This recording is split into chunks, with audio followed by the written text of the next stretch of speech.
Finalmente já se conhece a sentença dos implicados no caso Jindungo. Da mediatização do caso ao julgamento final passaram-se 10 meses. O que você vai ver a seguir é um rescaldo de um dos crimes mais mediáticos do país durante o ano de 2015. Veja a seguir.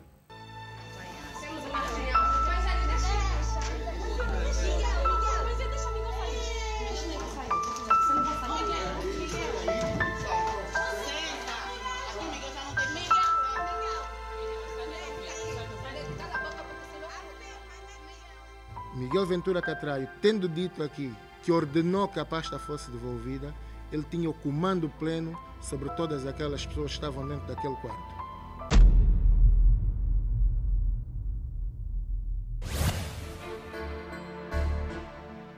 Esta jovem atende pelo nome de Net. Durante o mês de abril do ano 2015, foi vítima de uma exposição que se tornou viral nas redes sociais. Na altura tinha 17 anos. Era menor, agora tem 18. Atingiu a maioridade. Aqui Miguel já não tem. Miguel, cala a boca porque senão. Miguel. A forma como o crime foi executado chocou a sociedade angolana. Um plano de ajuste de contas resultou numa confusão entre duas amigas até então e um homem como pivô da situação. As agressoras não mediram os meios para punirem a alegada amiga traidora. Isso mesmo. Para Jucila, Net cobiçava o seu amante. Miguel, teu pai é meu pai. Não disseste nada, cala, tua filha aí, maninha, não chora. Segundo o Ministério Público, Jucila e o amante, Miguel Catraio, montaram a armadilha para que Net fosse encontrada em flagrante com o cobiçado Catraio. Depois, foi só chamar um grupo de amigas para iniciarem a humilhação. Net foi despida, espancada, teve o cabelo cortado e, para completar o pacote da humilhação, introduziram Jindungo nos órgãos genitais daquela que já chegou a ser a melhor amiga do casal. Muda ela, o Jindungo está onde mira, traz o Jindungo, próximo capítulo. As imagens rolam o país e o mundo, e o crime foi batizado de Caso Jindungo. Mas por que que Net foi alvo de tamanha violência? Bem, Net e Jucila eram amigas de longa data. Viajavam juntas e, segundo declarações em tribunal, muitas vezes Net passou a noite no apartamento da amiga Jucila, que se encontra na centralidade do Quilamba. A última viagem que fizeram juntas foi à República da Namíbia entre os dias 7 e 13 de abril do ano 2015. Lá, surgem relatos de traição, ou seja, Miguel Catraio desconfiava da companheira e precisava de uma informante. De volta ao país, Catraio alicia Net a contar tudo o que aconteceu durante a viagem. Net é atraída a um dos quartos deste hotel. Segundo contou numa entrevista concedida à Rádio Luanda ainda em 2015, Catraio nessa altura tinha também mobilizado Jucila, que se faz acompanhar de algumas amigas.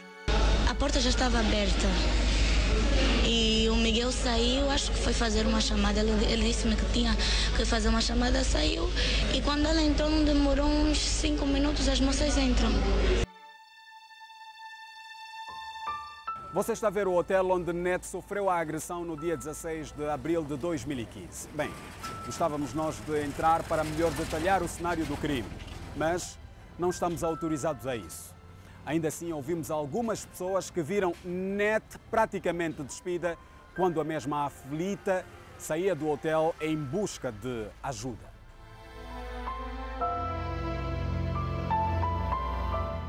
Porque as pessoas não sabiam no momento o que se passava, mas gritavam para ele, agarra a gatuna, agarra a gatuna.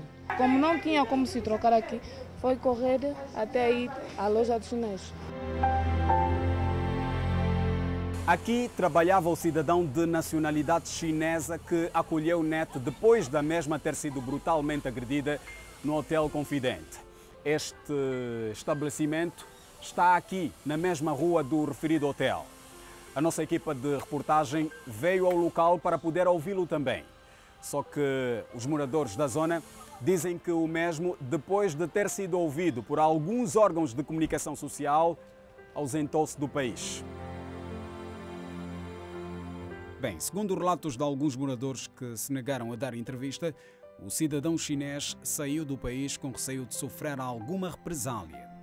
Nestas imagens captadas por um cinegrafista amador, uma semana depois do crime, vê-se Jusila e uma de suas amigas numa esquadra policial. Era o princípio de um processo-crime para se esclarecer os factos. 21 de setembro de 2015. Começa a primeira das 15 sessões de julgamentos que tiveram lugar na 14ª secção do Tribunal Provincial de Luanda.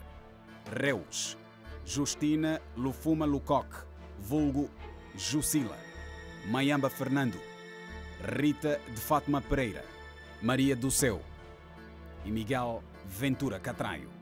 Durante as sessões de julgamento, o contraditório era um elemento que nunca deixou de existir. Por exemplo, na penúltima sessão, uma das réis reconhece o erro.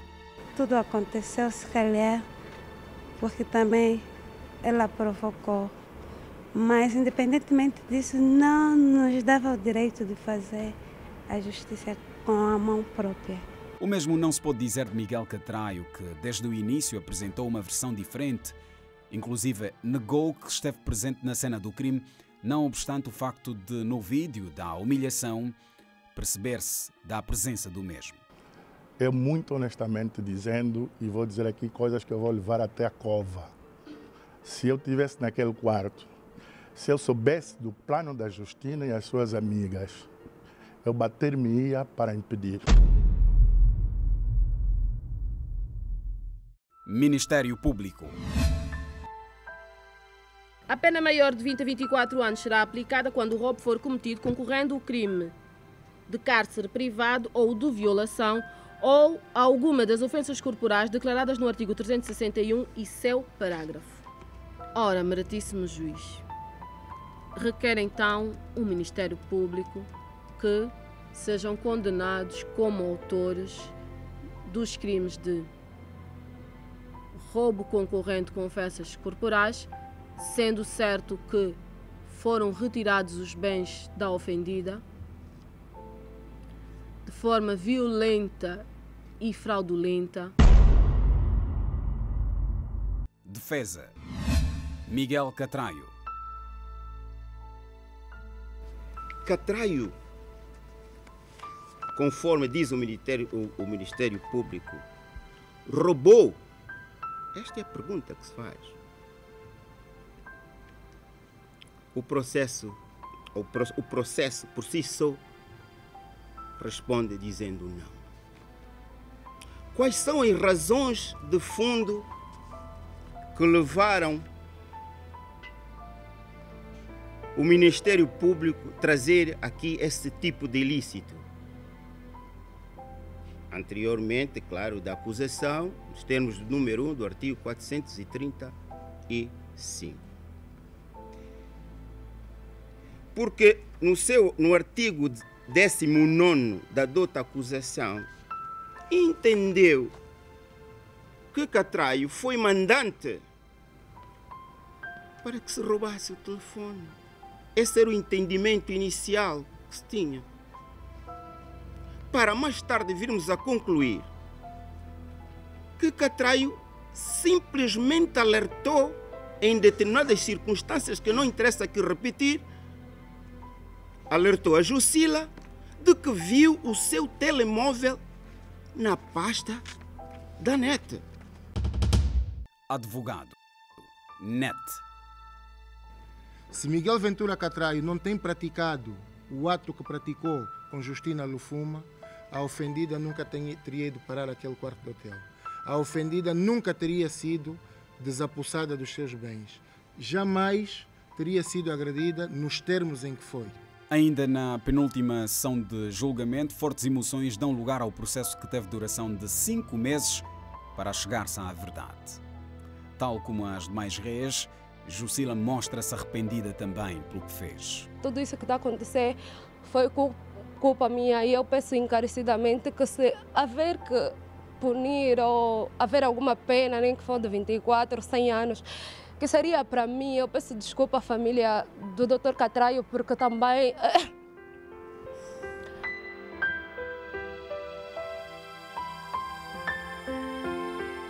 Em nome do meu filho, eu peço desculpa a ele porque eu estou presa.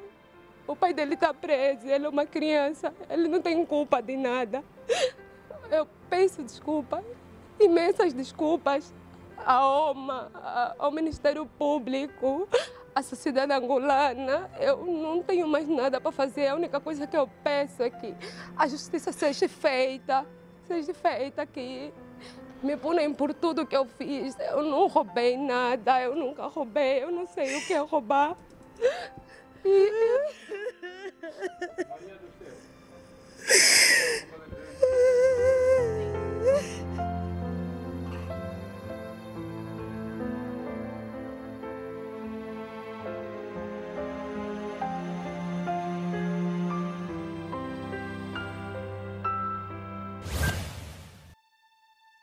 Segunda-feira, 29 de fevereiro de 2016. São convocados os réus e a vítima para mais uma sessão na 14ª secção do Tribunal Provincial de Luanda.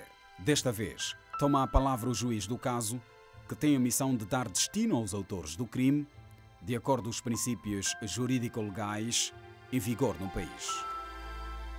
Sentença. Maria do Céu, absolvida pelo Tribunal por ter ao seu favor o benefício da dúvida. Rita de Fátima Pereira e Mayamba Fernando, ambas condenadas a 3 anos e 3 meses de cadeia. Justina Lufuma Lucoque, vulgo Jucila, condenada a 4 anos e 3 meses de prisão. E Miguel Ventura Catraio, condenado a 6 anos e 3 meses de cadeia.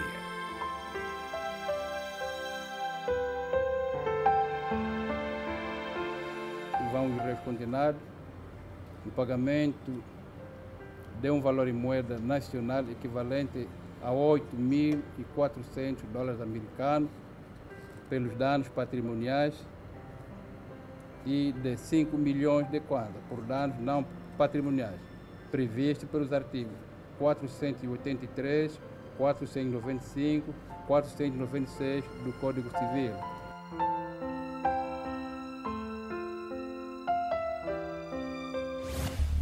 Net não quis falar aos jornalistas. Não quero. Respeitem este momento, está bem? Só uma palavrinha, por que não quer falar? Um argumentozinho, por favor. Ela já disse, não quer falar, não quer falar. Mas tanto o seu advogado como a defesa de Miguel Catraio não descartam a hipótese de um possível recurso. Está satisfeito com a sentença dada ao arguido que defende? É uma questão de refletir. Preciso de um período curto para refletir sobre isso. Vai recorrer?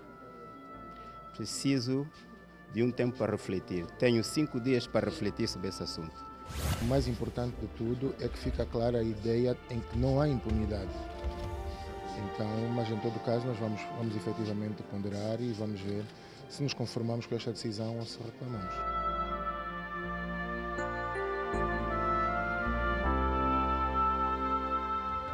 Eu gostava de dar um título a isso. Qual seria o título? Eu e elas, ou quem dorme com criança, acorda molhado, que lhe sirva de lição. É um caso bastante mediático, do qual se falou muito durante o ano de 2015 e chega ao fim. Mas antes de partirmos para os argumentos de razão, vou aqui cumprimentar o superintendente António Pinduca. Boa noite, bem-vindo ao Segurança Pública. Está aqui a representar a Polícia Nacional. Boa noite, Wilson. Boa noite, telespectadores. Nós é que agradecemos o convite. Exatamente, mas é com o jurista aqui à minha esquerda que começo por perguntar. Doutor, considera que a sentença dada ao caso Net foi bem aplicada? Efetivamente foi. Nós vamos olhar para o seguinte. Primeiro, foram respeitados, não é, os direitos quer dos arguidos no processo, assim como foram respeitados os direitos da lesada. O exercício da ação penal, em princípio, cabe ao Ministério Público, nos termos do princípio da oficiosidade, que vem consagrado no artigo 1º do Decreto-Lei 35.007. Portanto, o Ministério Público acusou inicialmente pelo crime de furto, depois ofensas corporais e também atentado ao pudor. Ou seja, crime de furto não, crime de roubo, nos termos do 435. O roubo foi acompanhado de violência. A penalidade é de 20 a 24 anos de prisão, mas com o decorrer do processo, obviamente foram recolhidas novas provas e também constitui uma faculdade do próprio tribunal em si, por força do princípio da verdade material e até certo modo do princípio do inquisitório, é fazer uma qualificação diversa daquela que o Ministério Público inicialmente fez. Então, resumidamente falando, o tribunal teve uma posição justa? O tribunal teve uma posição justa, sim, teve uma posição justa.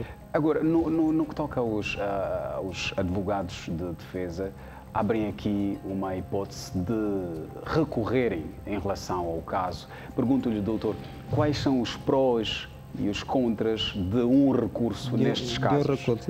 Em princípio, é um direito que lhes assiste, sobretudo quando cada uma das partes esteja inconformada com a decisão aplicada. É legítimo recorrer-se. Agora, isso dependerá muito dos argumentos, e aí onde está a força do direito, não é? Vem dos argumentos que forem apresentados e do entendimento que tiver o Tribunal Supremo. Ou seja, o Tribunal, em princípio, pode também aplicar uma penalidade diferente, agravando ou reduzindo a pena aplicada pelo tribunal a qual. Mas temos aqui um limite de caráter legal que está previsto no artigo 667 do Código de Processo Penal, que se chama proibição da reformatio in império, ou seja, proibição da reformulação da sentença quando o recurso tenha sido interposto pela defesa ou pelo Ministério Público ou por ambos no estrito interesse da defesa. Doutor, uma questão que não se quer calar é o facto de uma das arguidas será absolvida. Neste caso, já terá cumprido quase 1 ano de prisão. Como é que fica a situação dela?